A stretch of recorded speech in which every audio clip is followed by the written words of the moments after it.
ETF index mutual funds నేర్చుకుని stock మార్కెట్లో రాణించాలనుకుంటున్నారా? వెంటనే ఈ నెంబర్కి కాల్ చేయండి. నమస్తే రమ్మగారు. నమస్తే జయ. తంత్రలోకుడు మరి అక్కడికి వెళ్ళాడు ఆ ద్వీపానికి. అక్కడ ఏం జరిగింది రమ్మగారు? గండభేరుండ పక్షులు పిల్లలున్నాయి. వీడి నుంచునున్నాడు కింద. ఏమనిపిస్తుంది తంత్రలోహడికి? పక్షులు ఉంటే వాటితో మాట్లాడి వెళ్ళేవాడిని, ఇప్పుడు పిల్లలు ఉన్నాయి, వీటిని ఏం చేస్తాను నేను? అయ్యో, నా మిత్రుడు ఏమైపోతున్నాడు అక్కడ ఆ అమ్మాయి కోసం. నాలాంటి మిత్రుడి వల్ల ప్రయోజనం ఏముంది? ఇంత ప్రయత్నం చేసినా చివరికి ఏం అవ్వలేదుగా. నీకు ఎండ్ రిజల్ట్ అనేది ఒక పాయింట్ ఉంటుంది ఎప్పుడు కూడా. ఇంత చేసి కూడా నేనేం చేయలేకపోతున్నాను ఏమిట్రా అని చూస్తుంటే పక్షి పిల్లలు రెండు కేవు కేవు కేవు కేవు కేవు కీచ్ కీచ్ కీచ్ కీచ్ అని అరుస్తూ వినపడి. ఎందుకు అరుస్తున్నాయి అవి? అది చూసేసరికల్లా ఆ చెట్టు మీదకి ఒక కృష్ణ సర్పం ఒకటి పాకుతుంది. పాము వస్తుందని పిల్లలు అరుస్తుంది. ఇతను ఏం చేశాడు? ఒక్క ఎగిరి బొర్రలో ఖడ్గం ఉంది అతను. ఆ రెండు ముక్కలుగా ఆ సర్పాన్ని కొట్టేశాడు. సర్పం ఢామని రెండు ముక్కలు అయి కింద పడి. ఆ పక్షి పిల్లలు రెండు కృతజ్ఞతలు కృతజ్ఞతలు అని వాటి భాషలో కిచకిచ అన్నాయి. ఇతను పర్వాలేదు, ఏం పర్వాలేదు, చిన్నపిల్లల్ని రక్షించడం నాకు సంతోషమే అన్నాడు. అనగానే వాటికి అర్థమైంది, తమ భాష అతనికి అర్థమవుతుంది. ఎందుకు వచ్చావు, నువ్వు ఎవరు, ఏమిటి అని అడిగితే, ఒక పని మీద వచ్చాను, ఒక సహాయం కావాల్సి వచ్చానంటే, సరే నువ్వు చెట్టు వెనకాల దాక్కో, ఇక్కడ కనపడద్దు.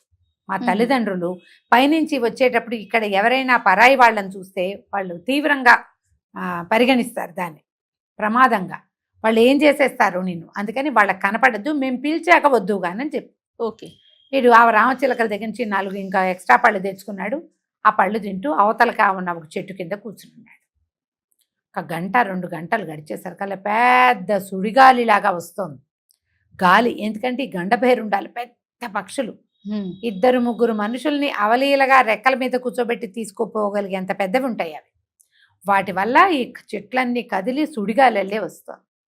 అవి రెండు వచ్చి తమ పిల్లలు ఉన్న చెట్టు మీద వాలంగానే చూస్తున్నాడు ఇతను. పక్షులు వాలినే సంగతి తెలుస్తోంది.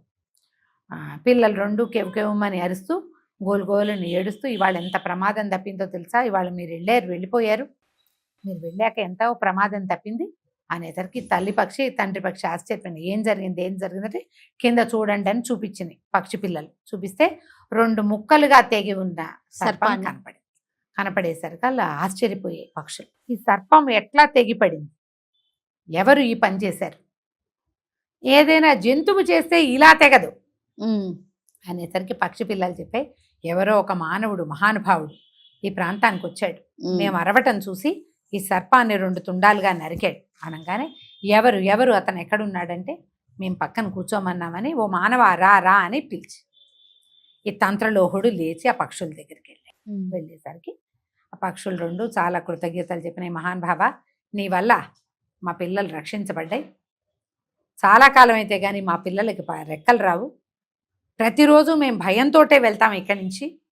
మేము వచ్చేసరికి పిల్లలకి ఏమైనా ప్రమాదం వాటిల్తుందేమోనని, నీ వల్ల ఇవాళ చాలా పెద్ద పెను ముప్పు తప్పింది మా పిల్లలకి అని చెప్పి ఎన్నో దండాలు పెడితే తంత్రలోహుడిని అడిగే, ఎందుకు వచ్చావు నువ్వు, ఏమిటి నీ పని అంటే, నేను ఇట్లా మల్లికా ద్వీపానికి వెళ్ళాలి, నన్ను ఆ మల్లికా ద్వీపానికి చేర్చండి అనేసరికి ఈ మగపక్షి అంది, నా రెక్కల మీద నా మీద కూర్చో, నేను నిన్ను తీసుకెళ్తాను. సరేనని ఈ ఆడపక్షికి కృతజ్ఞతలు చెప్పి, పక్షి పిల్లలకి వీడుకోలు చెప్పి, తంత్రలోహుడు మొగ పక్షి వీపు మీద కూర్చున్నాక ఈ పక్షి ఎగురుతూ అతన్ని తీసుకెళ్ళింది. ఈ ఆకాశయానం ఎప్పుడు చేసింది కాదు, ఒక అద్భుతమైన అనుభవం కదా. అదే మనం ఫ్లైట్లో వెళ్ళేటప్పుడు ఫస్ట్ టైం ఎలా ఉంటుంది, ఎక్సైటెడ్గా, మనకి ఎక్సైటింగ్గా ఉంటుంది కదా. అయితే వెళ్తూ ఉంటే అతనికి కనపడ్డాయి 7 సముద్రాలు దాటి వెళ్తున్నారు. ఎన్నో ద్వీపాలు కనిపిస్తే మధ్యలో నవరత్న ద్వీపాలు, అన్ని మణులే. ఈయన పక్షిని తట్టాడు తంత్రలోహుడు, నన్ను కిందకి దింపు అని అడిగి కిందకి దిగి ఎన్నో మణులు మాణిక్యాలు మూటలుగా కట్టుకున్నాడు. అతని మీద ఉత్తరీయం ఉంది భుజం మీద, నడుముకు ఒక దట్టి ఉంది, దాంతో మూట దీంతో మూట, ఇన్ని మూటలు కట్టాడు. మళ్ళీ మూటలు భుజాన్ని వేసుకుని పక్షి మీద ఎక్కాడు. మల్లికా ద్వీపానికి చేరుకున్నాడు. మల్లికా ద్వీపానికి చేరాక ఆ ద్వీపంలో ఫలానా ఒక చెట్టు చెప్పింది కదా రామచిలక, ఒక బిల్డింగు, దానికి ఆనుకున్న తోట, ఆయన ఎవరో ప్రఖ్యాతుడైన ఒక వ్యాపారస్తుడు ఇల్లు. ఈయన వ్యాపారస్తుడు ఇల్లు వాకిలి కనుక్కొని ఏం చేశాడు, తన వస్త్రాలు 2 ఉన్నాయిగా, రెండిట్లో మూట కట్టాడుగా, ఆ మల్లికా ద్వీపంలో అన్ని బజార్లలో మనలాగానే మామూలు అదొక ఊరు. ఆ మార్కెట్లో సరిగ్గా ఎక్కడైతే ఈ వ్యాపారస్తుడి కొట్టు ఉందో, దుకాణం ఉందో, దాన్ని ఎదురుగుండా ఇట్లా పల్చగా చక్కగా పరిచి ఈ రత్నాలన్నీ అమ్మకానికి పెట్టాడు ఈయన. ఈ ఎక్కడా లేనివి, తమకు ఎక్కడా దొరకనివి అయిన ఈ రత్నాలకి ఎగబడిపోయారు మార్కెట్లో జనం అంతా, బజార్లో వాళ్ళు. అయితే ఈ వ్యాపార కూడలి సముదాయానికి పెద్దగా ఉన్నటువంటి ఆయన పేరు నవకోటి నారాయణ అట. ఆ నారాయణ శెట్టి ఈ కుర్రాన్ని గమనించాడు. వ్యాపారస్తుడి వేషంలో ఉన్నాడు, చక్కగా రాళ్ళు రప్పలు ఎక్కడెక్కడి నుంచో తెచ్చినవి అమ్ముతున్నాడు.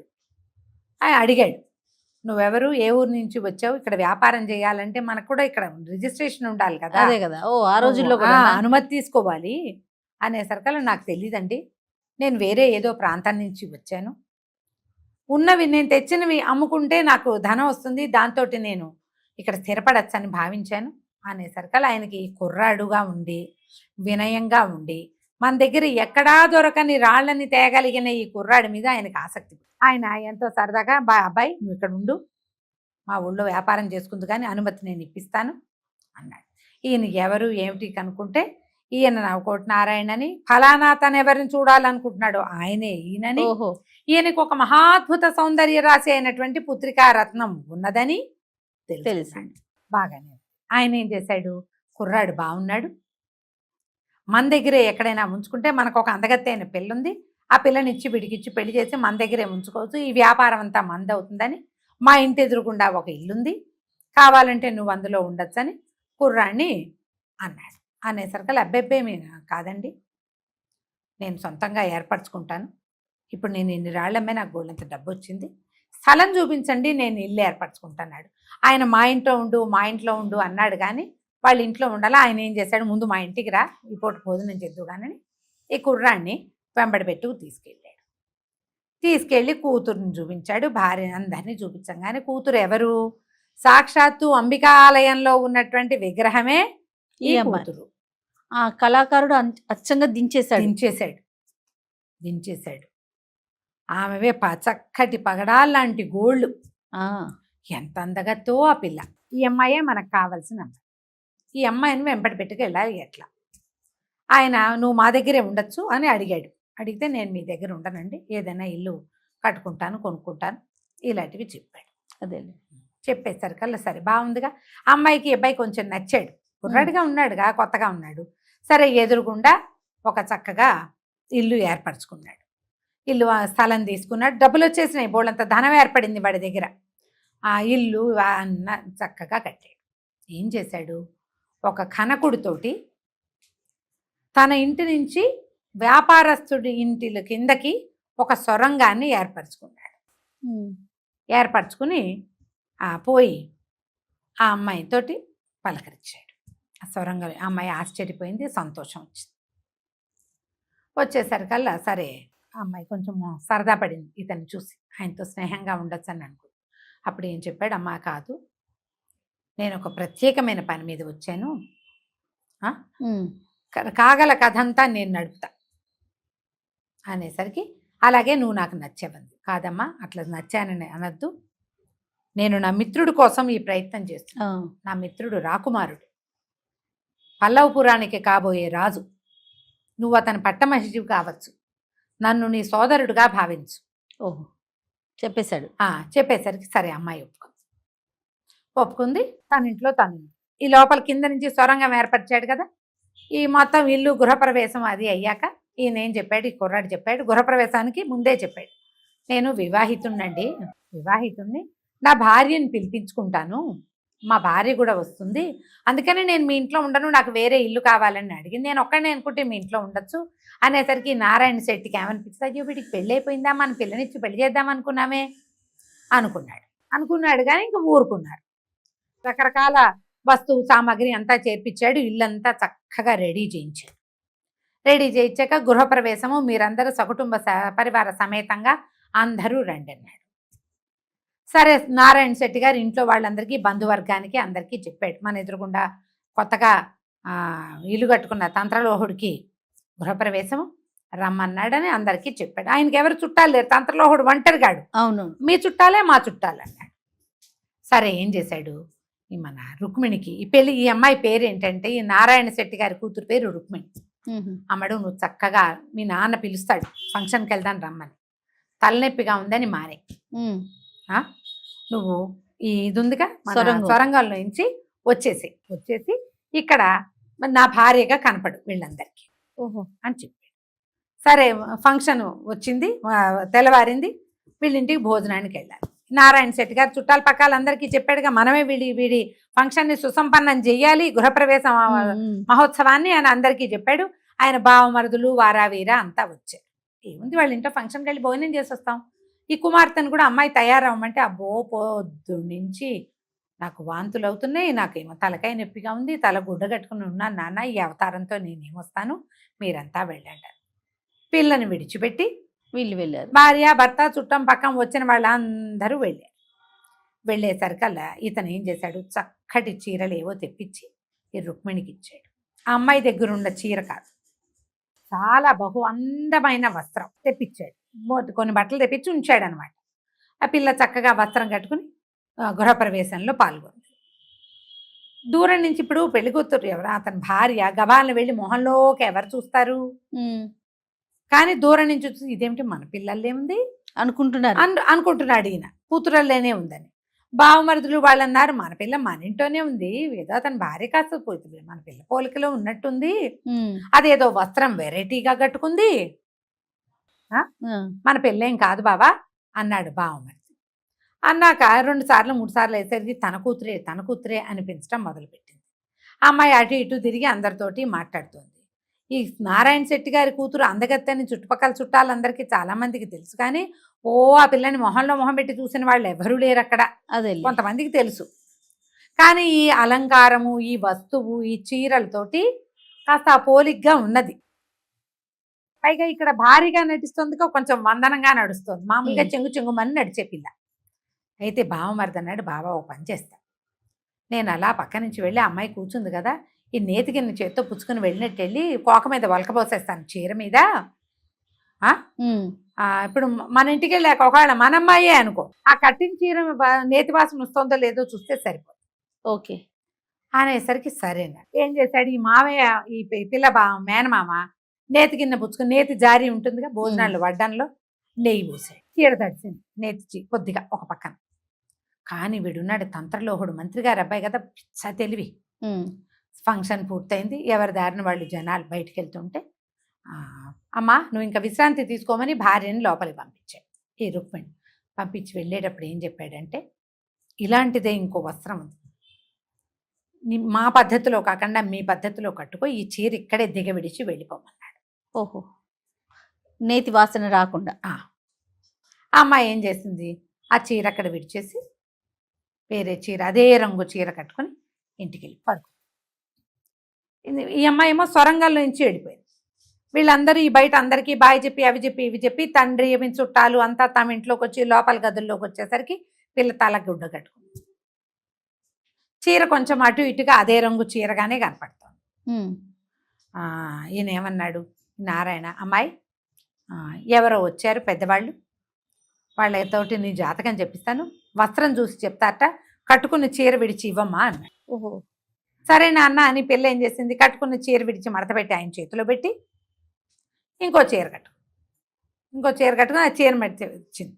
ఈయన బయటికి తీసుకొచ్చి చీర అంతా పరిశీలించి చూశాడు, ఎక్కడ నేతి చుక్క కూడా లేదు, వాసన లేదు, చుక్క లేదు.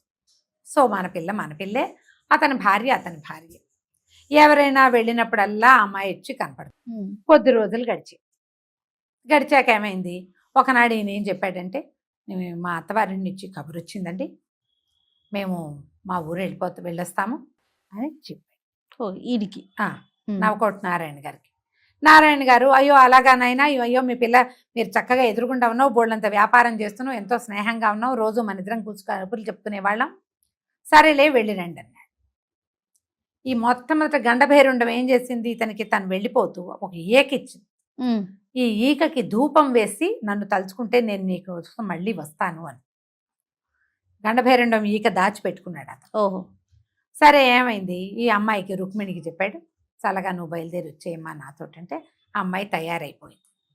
భార్య భర్త ప్రయాణానికి సిద్ధపడ్డారు. ఏదో గుర్రాలు ఎక్కి వెళ్తారు, రథం ఆ, సిద్ధం చేసుకున్నారు. ఈ పిల్లకి ఏడుపు వచ్చింది, అమ్మా నాన్నని వదిలిపెట్టిపోతూ ఉంటే. అయితే ఇతను అన్నాడు, మన తంత్రలోహుడు, అమ్మా పెద్దవాళ్ళు మన పక్కనే ఉన్నారు, గృహప్రవేశం అంతా సుసంపన్నం చేయించారు, వెళ్ళి అమ్మా నాన్నలతో సమానం, వారికి దండం పెట్టరా అమ్మ అంటే, ఈ అమ్మాయి పోయి ఏం చేసింది, తన అమ్మ నాన్నకే చక్కగా దండం పెట్టుకుంది. దండం పెట్టింది పరమ ప్రీతితోటి. వాళ్ళు కూడా అబ్బా పిల్లని అత్తవారింటికి పంపిస్తున్నట్టుగా ఆ అమ్మాయిని పంపించారు. సాగనంపారు. రథం ఎక్కి వీళ్ళు ఊరి చివరికి వచ్చాక ఇతను ఈక చూసి ఈకని ధూపం వేశాడు. గండభైరుండ పక్షి వచ్చింది. గండభైరుండం మీద ఎక్కి దేవాలయం దగ్గర దిగిపోయారు.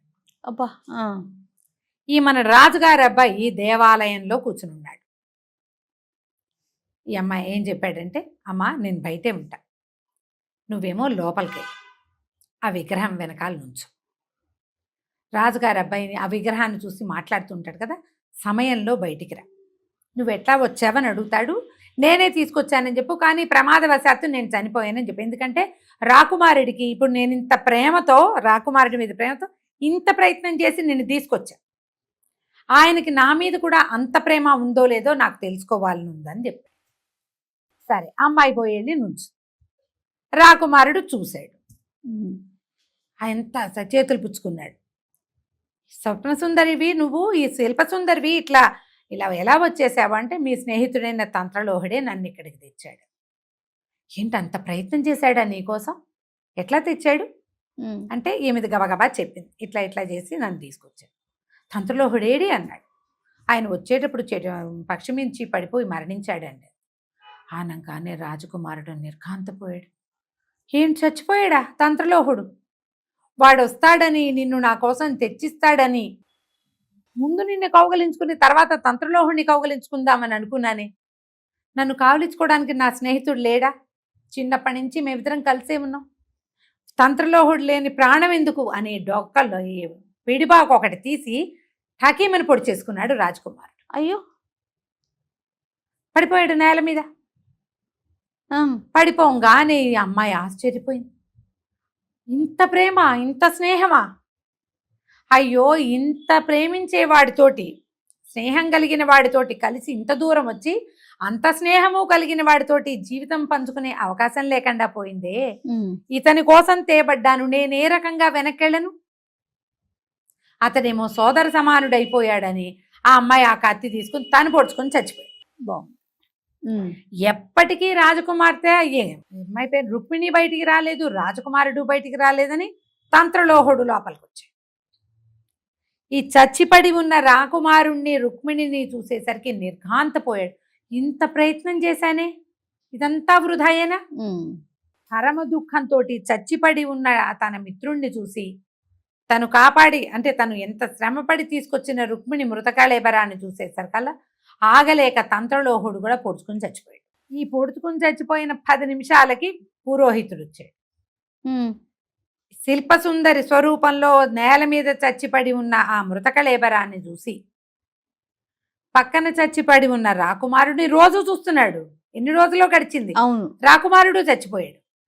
ఈ రాకుమారుడిని ఇక్కడికి తీసుకొచ్చిన తంత్రలోహుడి శరీరాన్ని కూడా చూసేసరికల్లా ఆయన, అయ్యో దేవాలయంలో ఇంత పని జరిగిందే, ఇదేమిటి ఇట్లా జరిగింది అని దుఃఖంతో ఆయన కూడా కత్తి తీసుకొని పొడుచుకొని చచ్చిపోయాడు. 4 మృతకళేబరాలు ఉన్నాయి అంబికా ఆలయంలో. భక్తులు వారా వీరా అందరూ చేరారు. అయ్యో అయ్యో ఇదేమిటి ఇంత జరిగింది, ఒకరి తర్వాత ఒకళ్ళు వీళ్ళందరూ మరణించటం ఏమిటి, ఈయనెవరు, ఆయనెవరు, ఆవిడెవరు, ఈయనేమో పురోహితుడుగా ఉన్నాడు, ఈ కుర్రాన్ని రోజు చూస్తున్నామే, ఈ పిల్లని అప్పుడు చూశారు, శిల్పంలాగా ఉంది పిల్ల. ప్రజలంతా హాహాకారాలు చేశారు. దేవాలయ పవిత్రతంతా పోయింది అని అమ్మ అమ్మ అమ్మ అని అమ్మవారిని పరిపరి విధాలుగా పిలిచారు. ఇంతలో అశరీరవాణి వినపడి, ఇదొక కారణం వల్ల జరిగింది, కానీ అంతకంటే దేవాలయ పవిత్రత ఏ రకంగానూ భంగం కాదు. వీళ్ళు 4 పునర్జీవితులు అవుతారని అమ్మవారి వాణి వినపడింది. నా సన్నిధిలో ఉన్నటువంటి జలాన్ని, మంత్రజలాన్ని తెచ్చి చల్లండి అని ఆజ్ఞ వినిపించింది. వాళ్ళు ఏం చేశారు, కొంతమంది పరిగెత్తుకుంటూ వెళ్ళి, పురోహితులు చిన్న చిన్న వాళ్ళు ఉంటారుగా, ఆ మంత్రజలం తెచ్చి చల్లేస్తే 4 జీవించి లేచారు. ఓహో, ఇది కథ అని చెప్పింది తెరగుడ్డ.